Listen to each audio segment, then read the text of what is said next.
Hi, James here from Adventure Bike Rider, and welcome to the launch of BMW's 2022 K1600 here in Malaga, Spain. Now, I haven't had the chance to ride the bike yet, but I thought you might like to see a quick walk around. I'll be riding it tomorrow. So there are 4 updated models for 2022. You have the standard version, the K1600 GT. You have the GTL, which is basically the standard bike with a top box and pillion backrest. You have the cool hipster bagger version, which is the B, the bike in front of me. And then you have the Grand America, which represents luxury pillion travel, a little like the Honda Goldwing. So what's new for 2022? Well, in terms of the engine, it's still a 6-cylinder engine that makes 160 brake horsepower, the same as the previous model, but it makes that peak power about 1,000 RPM lower at 6,750 RPM. It makes 180 Newton meters of torque, and that's 5 Newton meters more than the previous model. And the engine is Euro 5 compliant, so the gases coming out of the exhaust, well, they're a little bit greener than they used to be.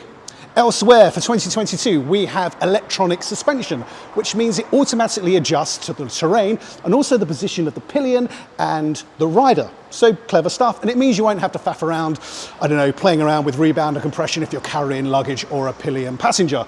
Up front, we have cornering lights, but these aren't just simple rows of LEDs that light up as the bike turns. No, the headlight actually swivels as you go into a bend. Clever stuff again, gives you better vision of the road ahead. Now, if you own a K1600, probably the most obvious difference to begin with will be this big TFT screen, which the camera will hopefully highlight now. Thank you very much, Mika. It is an absolute beast, 10.25 inches. It's almost as wide as my television at home. I know I need to invest in a new widescreen. Now, I've ridden a bike, which is the BMW RT, which has a very similar screen, and it is fantastic. Everything's clearly laid out. It's a BMW, but it's also wide enough, so you can split it in half almost. On the right-hand side, you have directions. On the left-hand side, you have all the information you need, like speed, revs, fuel, and so forth. And being a BMW, the menu's easy enough to navigate, especially once you've ridden it a few times thanks to the Wonder Wheel.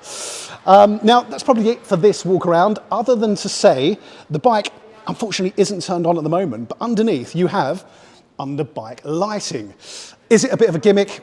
Yes, it is. But think about this. How many times have you parked up your bike, put down the side stand and had to catch it because you've been on uneven ground or slippery surfaces? Well, a bike this big is hard to catch, so perhaps having an underlight to see where you're parking up isn't such a bad thing. I'll be riding the bike tomorrow, so I'll let you know how it goes on the road.